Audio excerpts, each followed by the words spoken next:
Hi, this is Steve Pierce with Framework Productions, and in this season of Adorama Beyond the Sound, we're going to take you through most everything you need to know about recording live audio, working with multiple cameras at a time, lighting for a live setting, plus directing, editing, and all the post-production techniques associated with working with live events.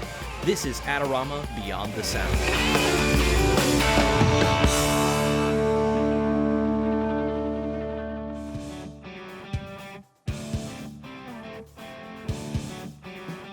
Roll cameras, roll audio.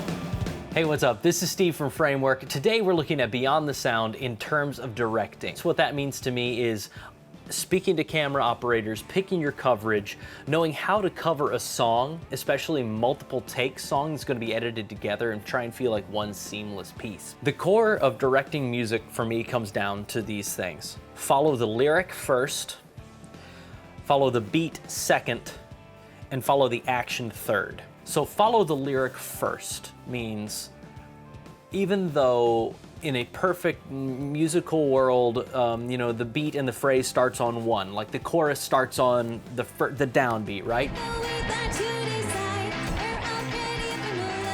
The singer sometimes will start one beat before that with a pickup note or something. That to me means go with the singer. Don't go with the music. Don't be regimented and go by the beat. Go with the lyric first. When you're not with the lyric, you go with the beat.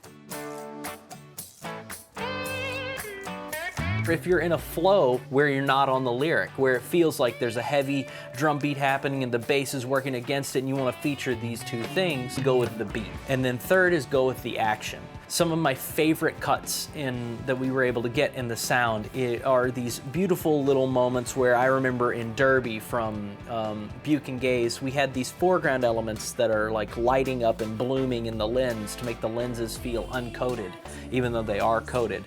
And we had a dolly moving one direction on an instrument and the dolly on the other side was going the opposite direction just by pure coincidence, and they both happened to hit this flaring moment in the middle and we were able to cross dissolve between them.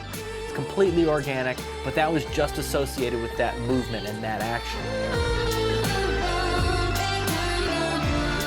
It's too wide, you know what I mean? Like I think this is the wide, so this is on 15 right now. Camera coverage is important because you have to choose where the perspective of the audience is going to be before the song begins. Ideally, you'd have one camera for each instrument, right?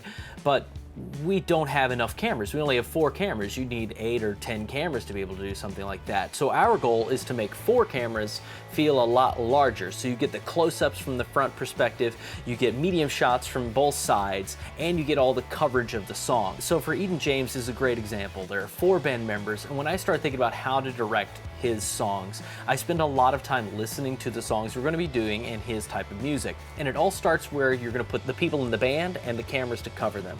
So the easiest thing for me to do is pick the best angle we wanted to shoot for Eden, and then the drums automatically go on the other side of that. From there, it's just about assessing what's the best angle in the room to put the next highest featured instrument, in this case, the guitar. So for this piece in particular, what I find super interesting about it is not only in a circle, it's not a concert style setting, but we're constantly trying to find moments where we can film through something, where we're getting over the shoulders. Foreground elements are a major part of this piece. So even if it's a wide dolly shot, the part we really like about it is the fact that he's dollying around the drums, focused on Eden, so that there's a parallax of the background, Eden, and a foreground element. To me, it makes it feel more intimate, it makes it feel more exciting.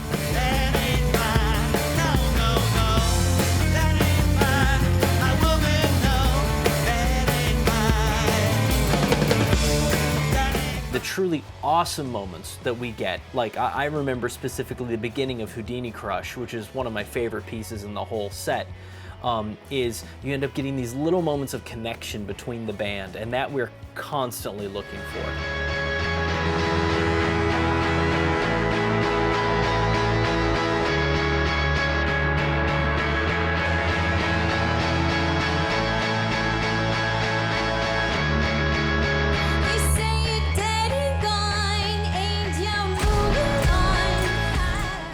So talking to camera operators is a big, big part of directing live music. For this, we had 4 camera operators, and one of the things that I find most effective when you're speaking to camera operators in multiples, I usually go by camera number, not name. And pop it!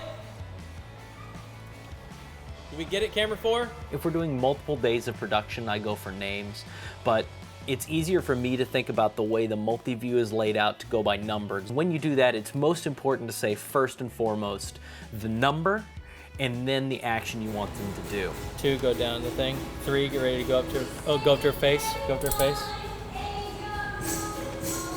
So we were doing 3 takes of these songs with an effort to find one live take of the audio, of the live recording that the bands really liked, that was their preference, and that we would mix and turn into a track, and then we would use all 3 visual tracks to supplement each other to make the best live video version of that.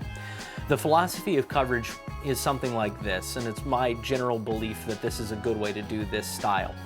The first take, everyone typically would stay a little bit wider, except we had one extreme telephoto lens, and I had specific actions for him I wanted to pick up and make sure we got quote unquote coverage. So we know we've got a great wide dolly of the whole track.